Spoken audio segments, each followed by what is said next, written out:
in northeast Canada on the coast of Nova Scotia is the highly rated Cabot Cliffs. The final few holes of this course are, without a question, among the most scenic and breathtaking in the world. The drama starts at number 15, a 562-yard par 5 that plays all the way from the woods out towards the ocean. Off the tee, one massive centerline bunker divides the fairway.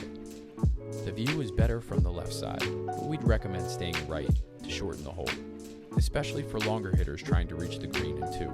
The fairway is higher on the left, allowing the player whose drive finishes there a clear route to the green. The shorter hitter has room in which he can play his second.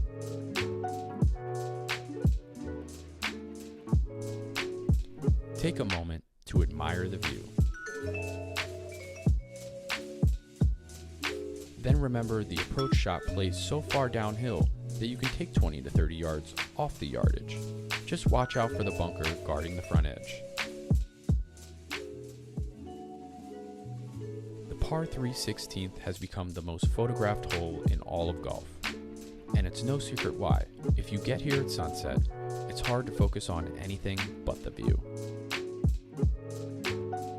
Taking a direct line at the pin means risking everything. We'd recommend it, just for the thrill. But if you want to play it safe, you can aim down the left and let your ball trickle on from the high side.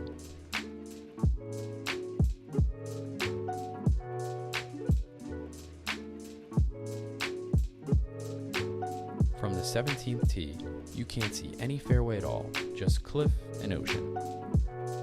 This is the test of courage. Aiming left is safe, and aiming right means challenging the cliffs.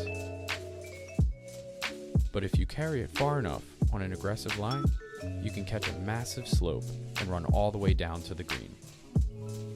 On this hole, you can make an eagle, or you can deposit your bag into the Atlantic Ocean. The only thing you can count on is that you'll have a generous view while you do so.